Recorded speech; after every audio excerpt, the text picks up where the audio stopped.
नमस्कार। चलिए आज समझते हैं कि हमारे राज्य में सरकार आखिर चलती कैसे है और इसमें सबसे बड़ा रोल किसका होता है। जी हाँ, मुख्यमंत्री का। तो आज हम मुख्यमंत्री और उनकी टीम की शक्तियों को थोड़ा आसान भाषा में समझने की कोशिश करेंगे। अच्छा, एक सवाल से शुरू करते हैं। हम सब प्रधानमंत्री को तो जानते हैं, है ना? वो पूरे देश की सरकार के मुखिया होते हैं। पर क्या कभी सोचा है कि ठीक यही काम, यही भूमिका हमारे अपने राज्य के लेवल पर कौन निभाता है? कौन है हमारे राज्य का प्रधानमंत्री?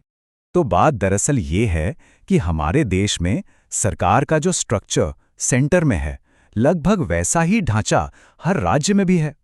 इसी को तो संसदीय प्रणाली कहते हैं। तो चलिए इस कनेक्शन को थोड़ा और करीब से देखते हैं। जरा इस स्लाइड पर नजर डालिए। एक तरफ प्रधानमंत्री, दूसरी तरफ मुख्यमंत्री। देखिए काम कितना मिलता जुलता है। जैसे पीएम नेशनल गवर्नमेंट के हेड हैं, वैसे ही सीएम स्टेट गवर्नमेंट के। जैसे पीएम असली एग्जीक्यूटिव हैं यूनियन के, वैसे ही सीएम है स्टेट के। और दोनों ही अपने अपनी विधायिका यानी पार्लियामेंट और विधानसभा के प्रति जवाबदेह हैं। अब ये वास्तविक कार्यकारी या रियल एग्जीक्यूटिव का मतलब क्या है? देखिए, कहने को तो राज्य के प्रमुख राज्यपाल होते हैं, वो एक तरह से सेरेमोनियल हेड है। लेकिन सरकार चलाने की जो असली पावर है, मतलब नीतियां बनाना, उन्हें लागू करना, वो सारी ताकत मुख्यमंत्री के ही हाथ में होती है। तो अगला सवाल ये उठता है कि कोई मुख्यमंत्री बनता कैसे है? ये पूरी प्रक्रिया क्या है? चलिए एक आम नागरिक के वोट से लेकर मुख्यमंत्री की कुर्सी तक के पूरे सफर को स्टेप बाय स्टेप समझते हैं। ये पूरी कहानी शुरू होती है हमसे, यानी वोटरों से। हम वोट देकर अपने अपने इलाके से एक एमएलए यानी विधायक चुनते हैं। फिर जिस भी पार्टी या गठबंधन के पास आधे से ज्यादा विधायक हो जाते हैं, मतलब बहुमत आ जाता है, राज्यपाल उसी पार्टी के नेता को सरकार बनाने के लिए बुलाते हैं और मुख्यमंत्री के तौर पर नियुक्त कर देते हैं। इसे एक छोटे से एग्जाम्पल से समझते हैं। मान लीजिए किसी राज्य की विधानसभा में 60 सीटें हैं, तो सरकार बनाने के लिए जादुई आंकड़ा क्या होगा? 31 सीटें। अब इस चार्ट में देखिए, पार्टी ए को 40 सीटें मिली है, जो कि बहुमत से कहीं ज्यादा है।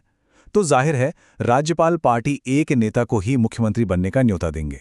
और यहीं पर एक बहुत बहुत जरूरी बात सामने आती है, जिसे याद रखना चाहिए। हम लोग यानी आम जनता सीधे मुख्यमंत्री को नहीं चुनते, हम तो विधायक चुनते हैं। और फिर उन चुने हुए विधायकों में से बहुमत वाली पार्टी के नेता को राज्यपाल द्वारा मुख्यमंत्री नियुक्त किया जाता है।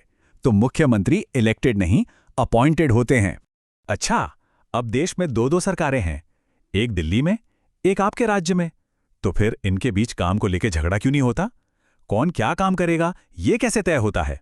इसके लिए हमारे संविधान में बहुत ही शानदार व्यवस्था की गई है।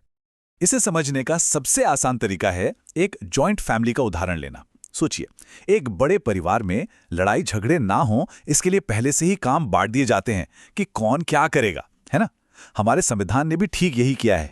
घर के जो सबसे बड़े फैसले होते हैं, जो पूरे परिवार पे असर डालते हैं, वो कौन लेता है?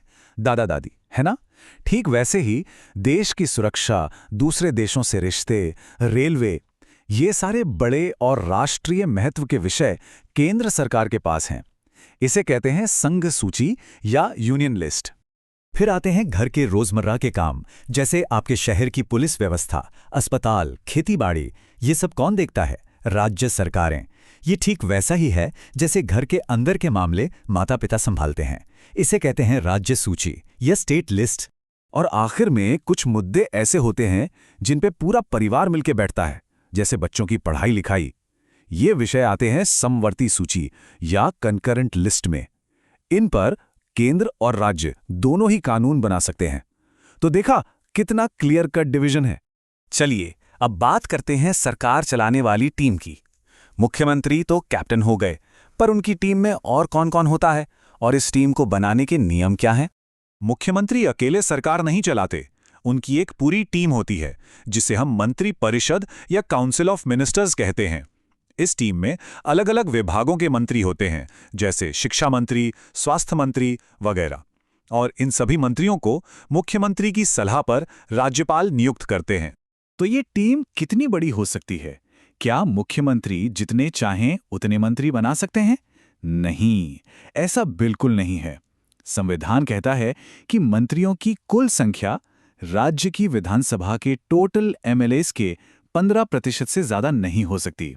ऐसा इसलिए ताकि सरकारें जरूरत से ज्यादा बड़ी और खर्चीली ना हो जाएं। लेकिन छोटे राज्यों का क्या, जहां एमएलए ही बहुत कम होते हैं, वहां 15% तो बहुत कम हो जाएगा। तो उनके लिए एक न्यूनतम सीमा है। छोटे राज्यों में मुख्यमंत्री को मिलाकर कम से कम 12 मंत्री तो रखने ही होंगे, ताकि सरकार का हर जरूरी काम ठीक से चल सके। और एक बहुत ही दिलचस्प नियम है, सुनिए। कोई ऐसा इंसान भी मंत्री बन सकता है जो एमएलए ना हो, जी हां, लेकिन एक शर्त पर। उसे 6 महीने के अंदर अंदर चुनाव जीतकर विधानसभा का सदस्य बनना ही होगा। अगर नहीं बन पाए तो मंत्री पद से इस्तीफा देना पड़ेगा। इसके अलावा संविधान कुछ राज्यों के लिए एक खास जिम्मेदारी भी तय करता है, जैसे कि छत्तीसगढ़, झारखंड, मध्य प्रदेश और ओडिशा। इन 4 राज्यों में एक मंत्री खास तौर पर जनजातीय कल्याण विभाग के लिए रखना ही रखना है। ये अनिवार्य है। और आखिर में सबसे जरूरी सिद्धांत, ये पूरी टीम एक साथ तैरती है और एक साथ डूबती है। इसे कहते हैं सामूहिक उत्तरदायित्व। मतलब अगर विधानसभा में सरकार अपना विश्वास मत खो दे या फिर मुख्यमंत्री इस्तीफा दे दें, तो सिर्फ उनका इस्तीफा नहीं होता, बल्कि पूरी की पूरी मंत्रिपरिषद को इस्तीफा देना पड़ता है। तो अब जब राज्य की सरकार की पूरी बनावट और काम करने का तरीका समझ आ गया है, तो एक सवाल अपने आप मन में आता है।